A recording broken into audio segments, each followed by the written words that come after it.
Leaked intel just blew the lid off what many had feared. The US has been deeply involved in the latest coup attempt against Burkina Faso's president, Ibrahim Traore. For weeks, the country was on edge. Rumors were everywhere, but no one could say for sure who was pulling the strings behind the scenes. Well, that silence, it's officially broken. The spotlight is now on a powerful name, General Michael Langley, the head of US Africa Command. So what did he do? Just hours before the coup attempt kicked off, Langley made a statement so perfectly timed and so sharply aimed. It's hard to believe it was just coincidence. He accused Traore of using Burkina Faso's gold reserves not for the people, but for personal protection. No evidence, no intel. Just a loaded accusation dropped into the most public of forms, and now it looks less like a warning and more like a green light. Let's rewind to where this all started. Not in Ouagadougou, but in Washington, D.C., inside a room built for power plays and war planning. On April 16, 2025, General Langley sat before the U.S. Senate Armed Services Committee. What was supposed to be routine testimony turned into something else entirely. With carefully chosen words, Langley accused Captain Ibrahim Traore of diverting national gold for his own protection. No documents, no proof, just a narrative. And in the theater of American foreign policy, sometimes a narrative is all it takes. Then came the kicker. He lumped Burkina Faso together with Gabon, two countries that recently ditched pro-Western leaders, calling them junta-style regimes, likely reaping illicit benefits. This wasn't a throwaway comment. It was a shot across the bow. A message dressed up as concern, a pretext disguised as policy. And the world didn't have to wait long to see what it meant, because just hours later, the capital of Burkina Faso was in chaos. Coincidence? Hardly. Later that same day, half a world away from Capitol Hill, panic hit the streets of Ouagadougou. Armed men were spotted moving toward the presidential palace. The city, already tense after months of political pressure and foreign meddling, braced itself for another violent turn. But this time, the timing was just too perfect to brush off. Burkina Faso's security minister, Mohamed Husseini, went live on state TV. What he revealed was chilling, a full-blown, foreign-backed coup attempt aimed at removing Captain Ibrahim Traore and replacing the government with, get this, international oversight. According to Husseini, the plot wasn't random. It was carefully coordinated, involving a mix of ex-soldiers loyal to the old regime, insurgents, and, you guessed it, external forces suspected of providing intel and logistical support. Their plan? Storm the palace, unleash chaos in the capital, and make things so bad that outside powers could step in and restore order. And the most jaw-dropping part?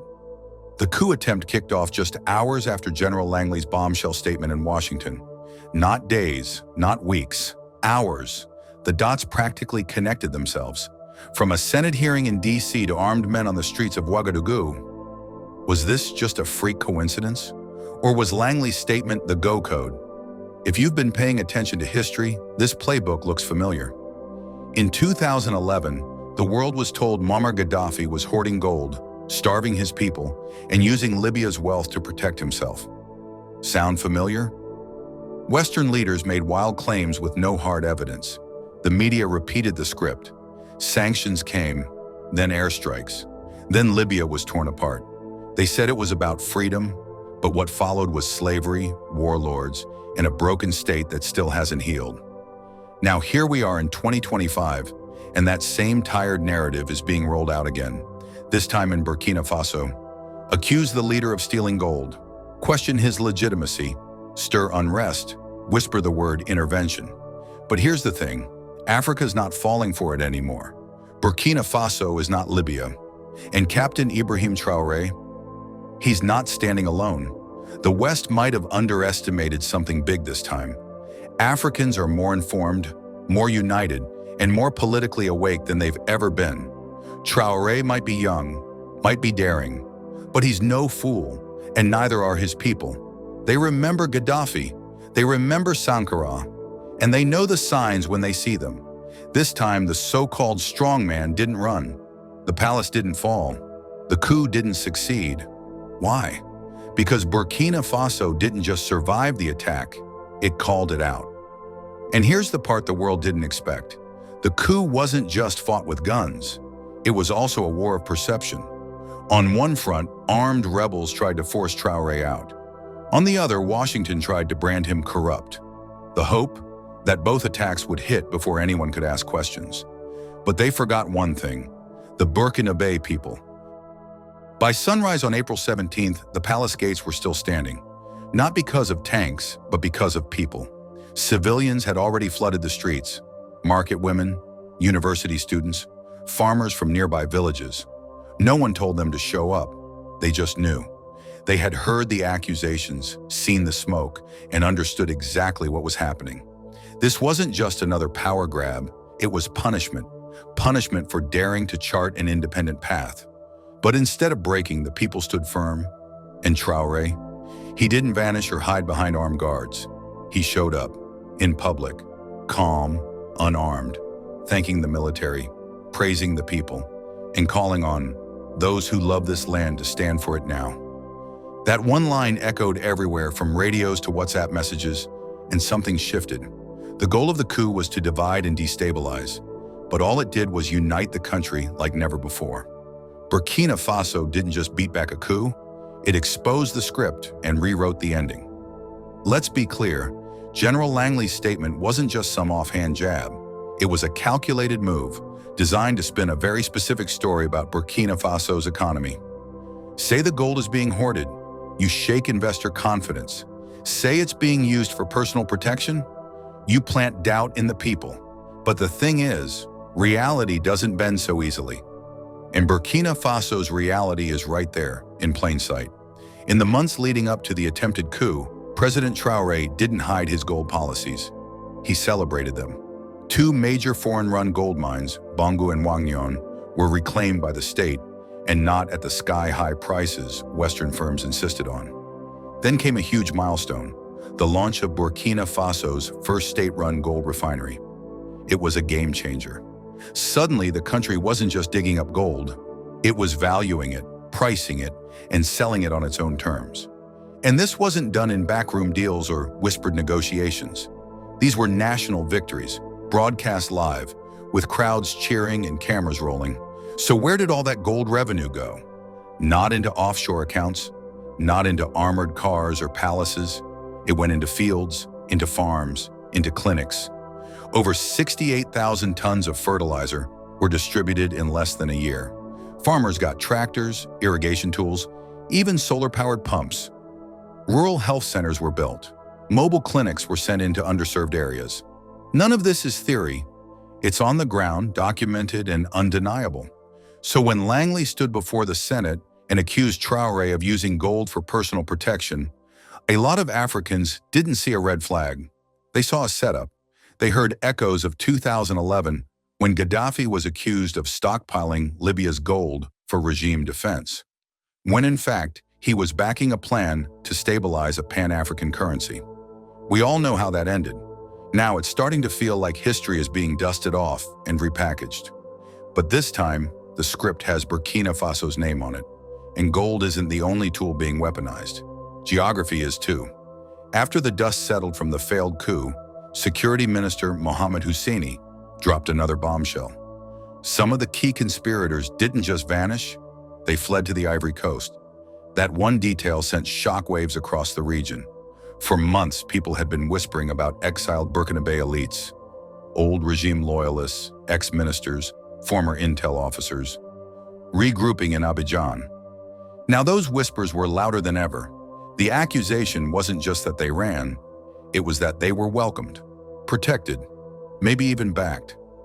Ivory Coast, a longtime ally of France, has been pretty quiet about the rise of the AES alliance, the security pact formed by Burkina Faso, Mali, and Niger. President Alassane Ouattara has publicly warned against militarized populism and stayed silent on Traore's foreign policy shifts. But with the latest evidence pointing to Ivorian territory as a safe haven for coup plotters, the tension is getting harder to ignore. So the questions now are bigger than just one failed power grab. Was the coup planned across the border? Did it have quiet approval? And if so, is West Africa being pulled into a much deeper conflict, a proxy war over the future of African sovereignty? These aren't just what-ifs anymore.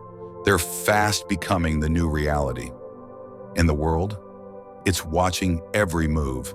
As the dust settled in Ouagadougou and the coup was officially shut down, Captain Ibrahim Traore didn't come out swinging. He didn't shout. He didn't demand revenge. He showed up with something far more powerful: clarity. On national TV, he delivered a message that cut deeper than any bullet. The struggle is not between military and civilian. It is between the future and the past, between those who want to liberate this continent and those who want to lease it out. He didn't name names.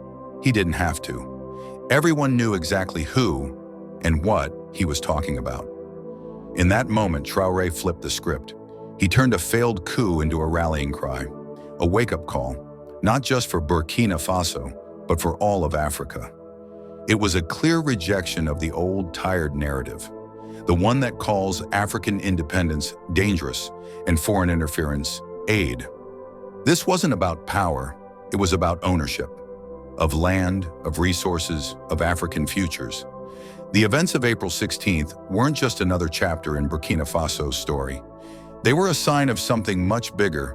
The world order is shifting, and Africa isn't sitting quietly anymore.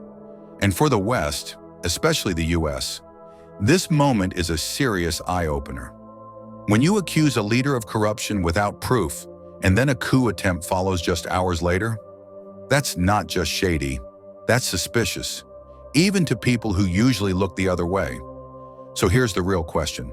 Why is the US so focused on taking down a young African leader who's building hospitals, fixing roads, and reclaiming his country's gold? Why is it that every time an African leader fights for sovereignty, they're called corrupt or a threat, while the real puppets in power are never questioned? Let us know what you think in the comments. Do you stand with Ibrahim Traore and the vision he has for Burkina Faso? And if you want more videos like this, stories about African leaders who are breaking the mold and pushing the continent forward, hit that subscribe button and tap the bell icon so you don't miss a thing. Thanks for watching. And until next time, stay sharp, stay aware, and stay with us.